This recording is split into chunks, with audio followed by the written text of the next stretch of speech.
The chandeliers glinted like shards of ice above them, laughter, clinking glasses. And then, my stepmother's voice, sharp, deliberate, venomous. "Security, remove this useless woman." I didn't flinch, didn't argue, just turned and left. They watched me go, probably expecting tears, a scene. I gave them none. Walking out, I felt the old ache of betrayal flare, but it was calm now, controlled. A calculation replaced emotion. Every account, every card, every financial tether that connected me to that family, terminated. $17 million safely into a trust no one could touch. Within minutes, my phone exploded, 56 calls, voicemails filled with panic, disbelief, and then footsteps at my door. It had started years ago, innocently. Dad remarried when I was 16. She was charming at first, warm, attentive, helpful. I believed in her. I thought she genuinely wanted to knit our fractured family together. And I trusted her. Foolish, naive. The first whisper of change was subtle, Dad's smiles growing distant when I was around. The quiet erasure of my birthday traditions. Then an overheard conversation, half-hidden messages, the faintest trail of manipulation. She told him I was cold, incapable, unworthy. And he believed her, just like that.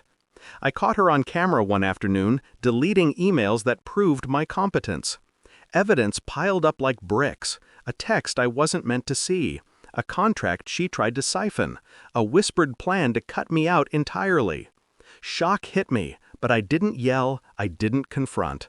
I thought, observed, plotted. Anger became data. Betrayal became a blueprint. Every step I took after that was deliberate.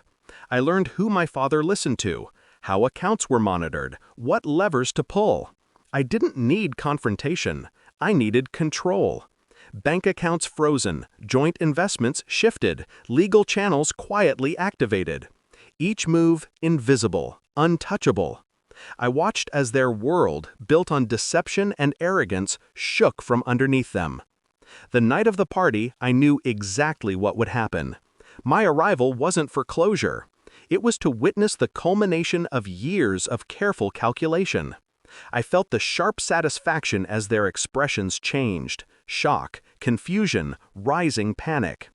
I left them in the room, clinking glasses and whispered cruelty, while my phone buzzed like a warning siren. When the calls came, I didn't answer immediately. I let them wait. 56 rings. Their panic palpable through the line.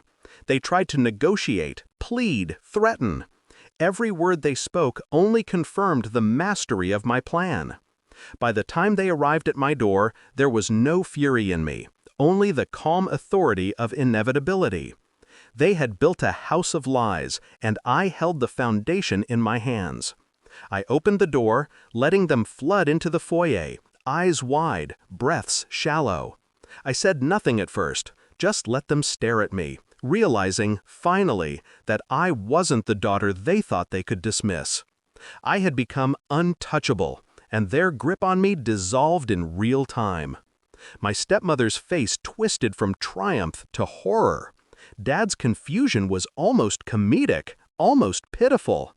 "Everything," I said, quietly, letting the word hang, "is gone. Gone.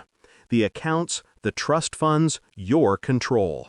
And I watched them absorb it, brick by brick, their carefully constructed hierarchy crumbling. I didn't shout, I didn't gloat, I let the silence speak. Every pause, every stuttered word on their lips was my vindication. After they left, I sat alone in my apartment. The adrenaline ebbed, leaving a strange, sharp clarity. Relief, yes. Satisfaction, undoubtedly. But more than anything, power. The power to exist on my terms. To reclaim everything they tried to take from me. Not just money, but dignity, respect, self-possession. I thought of them then, scrambling, realizing far too late that I had never been the useless one. The lesson? You cannot dismiss what you cannot control. And they had taught me how to wield control like a weapon. I leaned back, letting the quiet stretch, and for the first time in years, I smiled. Not cold, not hollow, complete.